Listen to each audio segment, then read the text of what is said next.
ዲሞንስትሬቲቭ ፕሮናውንስ ምንድን ናቸው? ዲሞንስትሬቲቭ ፕሮናውንስ ምንላቸው እነዚህ ጠቋሚ ቃላት ናቸው። ስለዚህ ዛት ለምሳሌ ሩቅ ሆኖ አንድ ለሆነ ነገር ለመጠቆም ትጠቀሙታላችሁ። ዞስ ሩቅ ሆነው ብዙ ለሆኑ ነገሮች ልትጠቀሙ ትችላላችሁ ለመጠቆም ማለት ነው።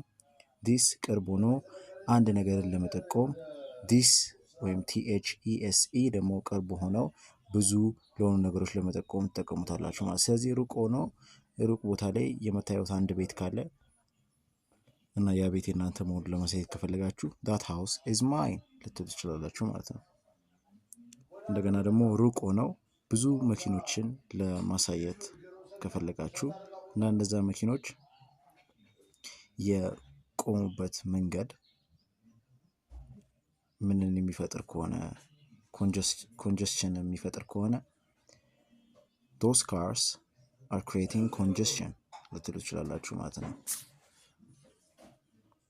ዲስ ስትጠቀሙ THIS ዲስ ማለት ነው ቅርብ ሆኖ አንድ ነገር ለመጠቆም ምሳሌ this water bottle is mine። ስለዚህ እዚህ ጋር ዋተር ቦትል ያለ ይሄ የኔ ነው እያልኩ ነው ማለት ነው። ይህ የውሃ እቃ የኔ ነው። ኦኬ THESE ደግሞ ቅርብ ሆነው ብዙ ለሆኑ ነገሮች አለ። ኦኬ these shoes are mine ልትሉ ትችላላችሁ፣ ወይም ደግሞ these shoes are his ልትሉ ትችላላችሁ። ስለዚህ እነዚህ ጫማዎች የኔ ናቸው ወይም እነዚህ ጫማዎች የእሱ ናቸው ለማለት ተጠቀማችሁ ማለት ነው። ስለዚህ ይህን ይመስላል ዲሞንስትሬቲቭ ፕሮናውንስ። ለማወቅ ትጉ። ደህና ሁኑ።